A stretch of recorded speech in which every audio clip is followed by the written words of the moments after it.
Okay, so I'm living that work from bed mom life today because my kids are all back in school.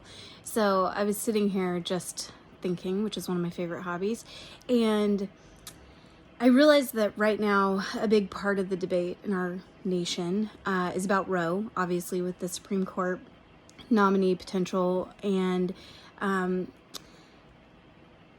think we've kind of stayed out of it for the most part because I feel like it's a conversation where everything I say on it is going to be unpopular to most of our followers. But at the same time, I think something needs to be said.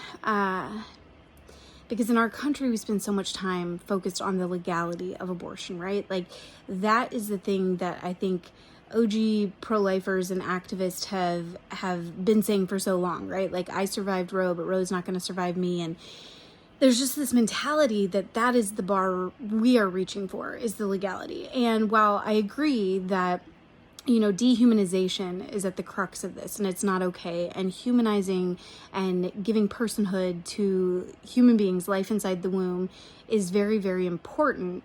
I also feel like when we just strive for legality or illegality in this point, that's a very low bar that we're going for, right? It's not, our focus is not going on to the culture of creating a system that can sustain this type of law being overturned.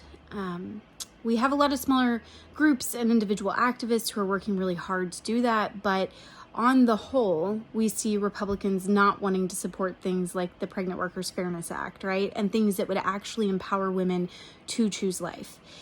And so I think I get really frustrated with the political side of things because I know that that's not where change happens. We've got groups in Chile, Mexico City, Buenos Aires, further down in South America where abortion is illegal. And the interesting thing is our work and our message doesn't change at all based on that. Like, it doesn't.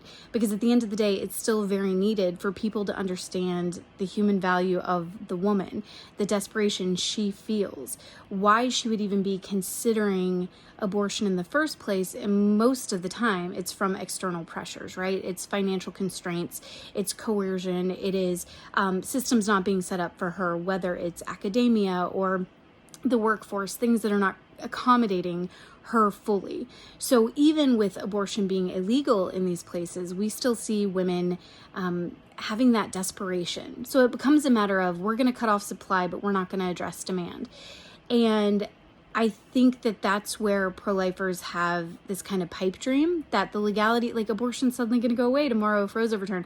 First of all, that's not how it works. It goes back to the states. So we have some states that have actually pretty much gotten rid of abortion clinics. But if there's a huge push to get more pro-choice legislators in there, we might actually see it opening up abortion in more places than we currently have in the states. And again, I think our goal has just been the wrong place this whole time. There are so many women who I talk to who are post-abortive, and I ask them, why did you make that choice to begin with? And it's never because like, oh, I just was looking forward to killing my child. I mean, like, nobody takes it that lightly that I've met so far. Or I would argue even the ones who claim they do, it's not. It's much more nuanced. It's much deeper than that. Even the women who shout their abortions, like, when you're face to face with them, there is a pain there. There is something that makes them that emotive when it comes to it, right? It's triggering something in them. So I would argue that no woman actually wants an abortion, even if she just doesn't want to spend $500 and have to have, a surgical procedure. This is not something most women want. Yet it's something they feel they have to have. And so that's why when we're, talking about the legality at New Wave Feminism, we say we don't focus on whether it's legal or illegal, because to us, it doesn't change a whole lot. As long as that desperation is there, women are still going to seek it out. And there are new ways for them to seek it out where it's always going to be accessible, even in places where it's not legal.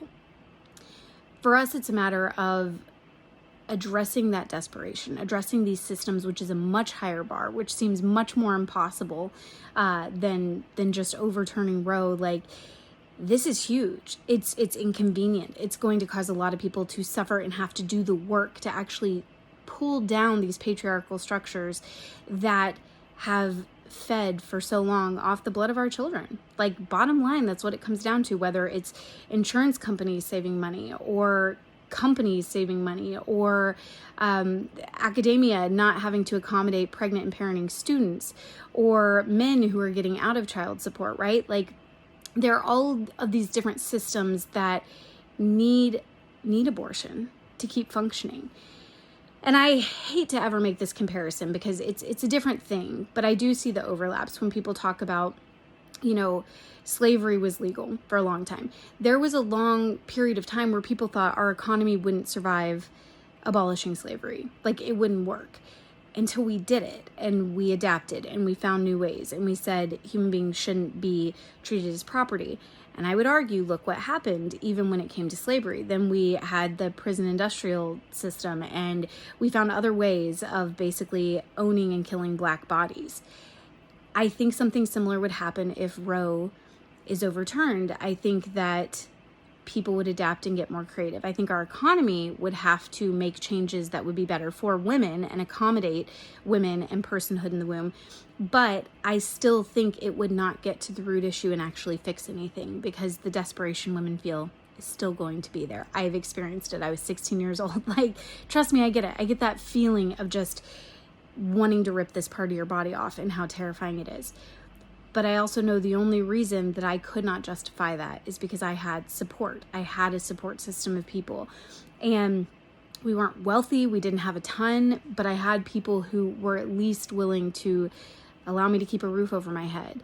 And I had access to medical care. Those are huge things that not all people have. And so I think it's really important for us to acknowledge that it goes so far beyond just the laws. It goes into creating this culture of life, right? Like, which I feel like we've heard about in this movement forever. Create a culture of life, create a culture of life. But for a lot of people, that just means slapping a bumper sticker on their car and voting a certain way.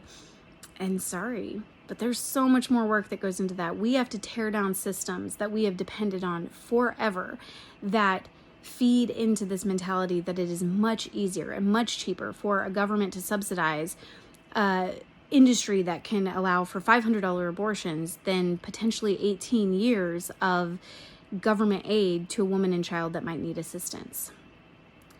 And nobody wants to do that, because that's actually putting your money where your mouth is. I don't know. I don't know what the future holds when it comes to Roe. I just know that it's not going to change anything for us, because it's not going to change anything for women. Like, the systems are still in place that are stacked against us, that were not built for us or for our fertility or for our bodies. And I think that has to keep being our goal, whether Roe stays or goes.